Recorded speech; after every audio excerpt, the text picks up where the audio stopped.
রাজিম বিসমিল্লাহির রহমানির রহিম। আসসালামু আলাইকুম প্রিয় গার্লস। আমি আমার শেরপুর প্রিয় জেলার মানুষ। আমি নালিতাবাড়ি উপজেলা অবস্থান করছি। আমার পিছনে হচ্ছে ইন্ডিয়া কিল্লাপাড়া গোপালবাড়ি। যে মাসের শেষ দিনটা হয় শনিবার, সে মাসে সনাতন ধর্মীরা কালী পূজা করে থাকে। এই দিক দিয়ে একসময় ইন্ডিয়া বাংলাদেশের সম্পর্ক ভালো যখন ছিল, তখন কিন্তু আমি প্রচুর পরিমাণ ইন্ডিয়া ঢুকেছি এই দিক দিয়ে। কিন্তু এখন বাংলাদেশ ইন্ডিয়ার সম্পর্ক খারাপ থাকার কারণে আমি ইন্ডিয়া ঢুকতে পারছি না।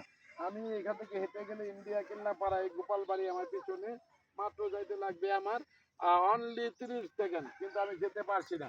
দেখেন এখানে আজকে কালী পূজা আছে ইন্ডিয়া কিল্লাপাড়া, এই এলাকার নাম অত্র এলাকার নাম কিল্লাপাড়া, এখানে গোপালবাড়ি। আজকে কালী পূজা আছে, অনেক ছেলে মেয়ে গোসল করছে, বোগাই নদীতে স্নান করছে এবং রাত্রে রান্না বান্না করার জন্য ঘটি বাটি মাছতেছে।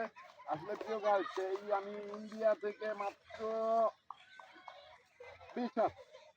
20 হাত থাকে ইন্ডিয়া অবস্থান করছি বোগাই নদীর চরে।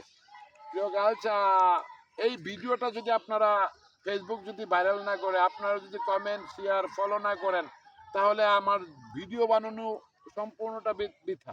ভিডিও বানায় লাভ নেই। এর চেয়ে ভালো ভিডিও আর উপহার আপনাদের আমি দিতে পারবো না। যদি দিতে হয় তাহলে পাসপোর্ট ভিসা করে আমার অন্য কোনো কান্ট্রিতে যেতে হবে। দেখেন ইন্ডিয়া কিল্লাপাড়া, যে মাসের শেষ দিন শনিবার, সে মাসে সনাতন ধর্মে কালী পূজা করে থাকে। এই পুজোর সময় কত আমরা ইন্ডিয়া ঢুকেছি ছোটবেলা এই বোগাই নদী দিয়ে প্যান্ট বলটায়। কিন্তু দুঃখজনক হলেও ইন্ডিয়া বাংলাদেশের সম্পর্ক খারাপ, যার জন্য বিজিবির চেপা ঢোকা যাচ্ছে না। এই ঢুকলেই মাত্র 20 হাত পরেই আমি ইন্ডিয়া কিল্লাপাড়া, একটু পানি পাড়া পা দিয়ে গেলেই কিন্তু আমি ইন্ডিয়া ঢুকে গেছি। কিন্তু পরে আমি তো হিন্দি ভাষা জানি না, আমার তো এখানে আত্মীয় স্বজন নাই। তো আমি সারা রাত পূজা করবো, প্রসাদ খাবো, চলে আসবো। পরে তো আমাকে গোলমার দেঙ্গা, আমি গুলি না খাইতে, আমি গুলি খাইতে চাই না, বাঁচতে চাই। তো ইন্ডিয়ান ভাই ভাই সবাই ভালো থাকেন। আজকে কালী পূজা না, আজকে কালী পূজা।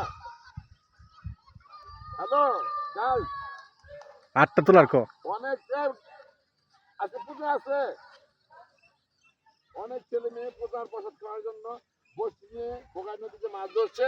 মানে এটা হচ্ছে ইন্ডিয়া বাংলাদেশের অর্ধেক নদী, ইন্ডিয়ার অর্ধেক নদী। এই বোগাই নদীটুকু ইন্ডিয়াতে পড়েছে 1%, 4 ভাগের 1 ভাগ, আর 3 ভাগ পড়েছে বাংলাদেশে। প্রিয় গার্লস, ব্যাপারটা নজর রাখবেন।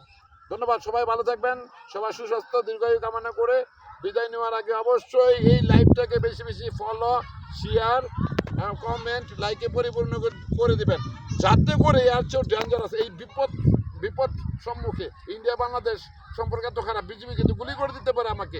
এই রিস্ক নিয়ে, জীবনের রিস্ক নিয়ে যে ভিডিও বানালাম, এই ভিডিওতে আপনারা ফলো, লাইক, কমেন্ট, শেয়ার দিয়ে পরিপূর্ণ করে দেবেন, যাতে করে আপনাদের উৎসাহ নিয়ে আমি জীবনে মায়া ত্যাগ করে আরো ভালো ভিডিও বানাইতে পারি। ধন্যবাদ প্রিয় গার্লস, সবাই ভালো থাকবেন। আসসালামু আলাইকুম। ধন্যবাদ প্রিয় গার্লস, সবাই ভালো থাকবেন। আসসালামু আলাইকুম।